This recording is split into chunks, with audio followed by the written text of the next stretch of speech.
think it's interesting that the Neo-Humanist College of Asheville now has a new way of recruiting new staff. It's through marriage. So anyone who's single out there, watch out because you might be on their hit list. So.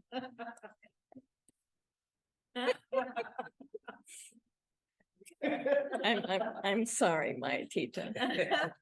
I take some getting used to. So I'm here on behalf of AMAYE, which is the Ananda Marga Association of Yoga Educators, and like the schools, which the foundation is Ashtanga Yoga, AMAYE is the same.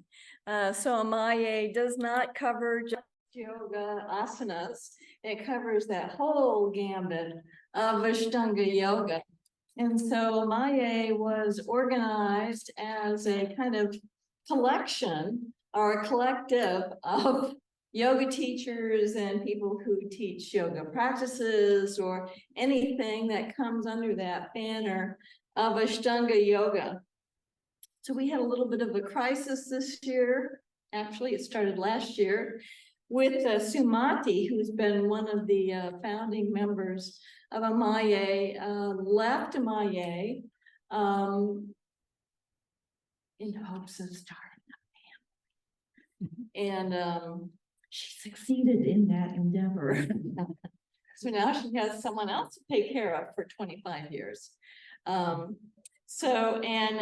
Vishrupananda is not able to support AMAYE right now. So I'm trying to resurrect AMAYE, and we have a yoga faculty that meets every 3 or 4 months. And then we also have this slide that's up here, the infamous Ananda Marga Yoga Manual for asanas. And this has been in the works for longer than I have been a member of AMAYE. And so we have set a deadline of getting it out by next summer. And so, Arun, if you could scroll this page across the screen, these are slowly. These are, can it be any larger? These are some of the aspects that will be in the manual that we're trying to do for all of the asanas. So just as I think it was Rekha made the point that neo-humanist education is a style of education unique upon itself, we have an Ananda Marga yoga style that we would love to popularize, just like Bikram is out there, just like other asana styles are out there.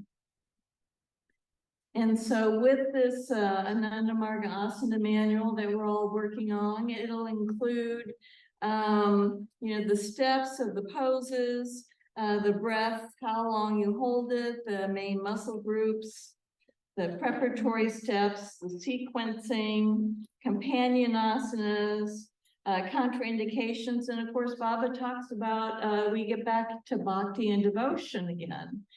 How can we make our practices more devotional? How can we have more visualizations and ideations that can help take our asana practice to a higher level?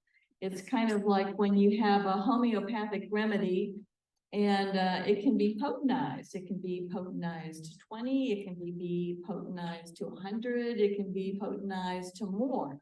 So the more that we include all of these components of the asana practice, the more potent our asana practice is. And so that takes us back around full circle to biopsychology.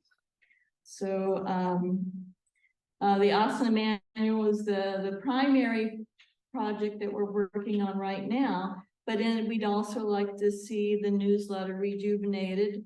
We'd love to have more webinars. So if anybody out there, especially you guys on Zoom, anybody's out there who would be interested in doing a webinar, we would love to have that. We also would like to start an asana workshop series again.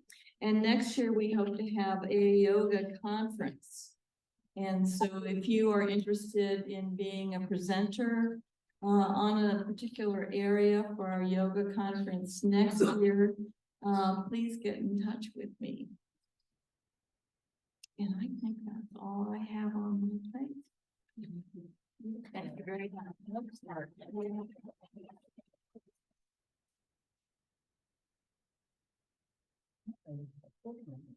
MJ, wow. I did not know you had that book in the works. Oh. Yeah. I'm kind of like Niti. I can't stop getting involved in publication. So any other comments before we close this session, which is way overdue? Thank you.